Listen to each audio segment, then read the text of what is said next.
আজকে আমাদের মার বাড়িতে এসে দুপুরবেলার লাঞ্চ আমার মা খাচ্ছে। এই যে ও মা ঘোরো, এটা খাচ্ছে, কাঁকড়া দিয়ে খাচ্ছে। এই যে মা, তাহলে তুমি কি দিয়ে খাচ্ছ? কাঁকড়া দিয়ে, চিংড়ি মাছ দিয়ে, আর ও মা বলো না এগুলো। হ্যাঁ তাকাও তাকাও, এই যে মা কাঁকড়া দিয়ে খাচ্ছে। মা বুঝতে পারছে না, ওই জন্য কাঁকড়ার তরকারি দিয়ে ভাত খাচ্ছে। এই যে হ্যাঁ, এই যে কাঁকড়ার তরকারি দিয়ে চিংড়ি খাচ্ছে, মাছ। চিংড়ি মাছ দিয়ে খাচ্ছে। এই যে চিংড়ি মাছের মালাইকারি, এটা হলো গিয়ে শুক্তো, এটা হলো গিয়ে মাছের তেল, আর এটা হলো গিয়ে লোটে মাছের ঝাল, আর এই হলো গিয়ে কাঁকড়ার তরকারি। এই যে দেখো আমি আর দুপুরের বেলার লাঞ্চ দেখো আজকে। এই হলো গিয়ে মাছের তেল, এই হলো গিয়ে শুক্তো, এই হলো চিংড়ি মাছ, এই হলো গিয়ে লোটে মাছ, আর এটা হলো গিয়ে ক্রাব, এটা হলো গিয়ে রাইস। এই হলো গিয়ে এখন খাবো আমি। এই যে এই দেখো আজকের আমার হেভি ভোজন হচ্ছে মার বাড়িতে এসে, খুব ভালো খাওয়া দাওয়া হবে, তাই না? করে শুধু ইলিশ মাছটা হয় না। ইলিশ মাছটা কালকে হবে।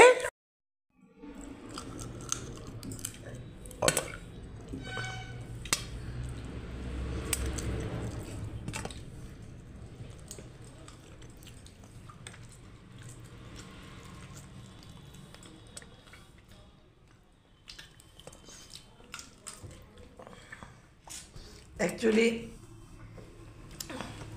মার বাড়িতে তো বসার জায়গাটা একটু অসুবিধা, এই জন্য তো এটা প্রনটাকে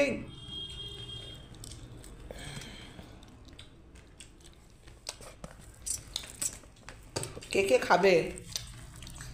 টেস্টি টেস্টি খাবার আমি খাচ্ছি, হেভি।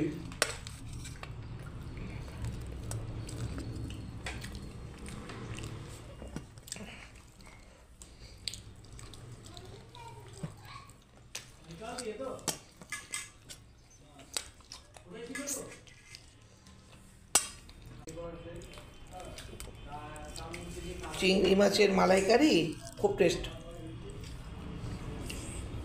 তারপরে এটাও ভালো হয়েছে। তুমি কালকে কি খাবে? ইলিশ মাছ। ও আজকে এইসব খাচ্ছ, কালকে ইলিশ মাছ খাবে? হ্যাঁ ঠিক আছে, কালকে ইলিশ মাছ নিয়ে আসবো। ইলিশ মাছ কী দিয়ে রান্না করবো, ভাপা হ্যাঁ, না বেগুন দিয়ে সর্ষে বাটা? করো। যে কোনটা খেতে ইচ্ছে করে বলে দেবে, সেটা করব। তোমার যা ভাল লাগে তাই বলবে। আমার মা বসতে পারে না, হাঁটতে পারে না এখন বেশি, কোমরে একটু অসুবিধা হয়ে গেছে মার, ওই জন্য মা হাঁটতে পারে না ভালো করে। মা বেশি চেয়ার টেবিলে বুঝতে পারে না, বেশি টাইম শুয়ে শুয়েই থাকে এখন। ওই যে খাচ্ছে। আমার মা খুব সুন্দর রান্না করতে পারতো আগে, এখন পারে না। এখন আমি মার কাছ থেকে শিখেছি সব রান্না বান্না।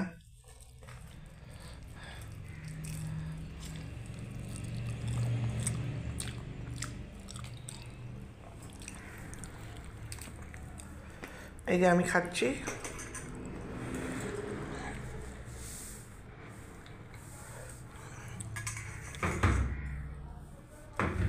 কোনটা খাই বলো তো? আমি আগে এত খাওয়ার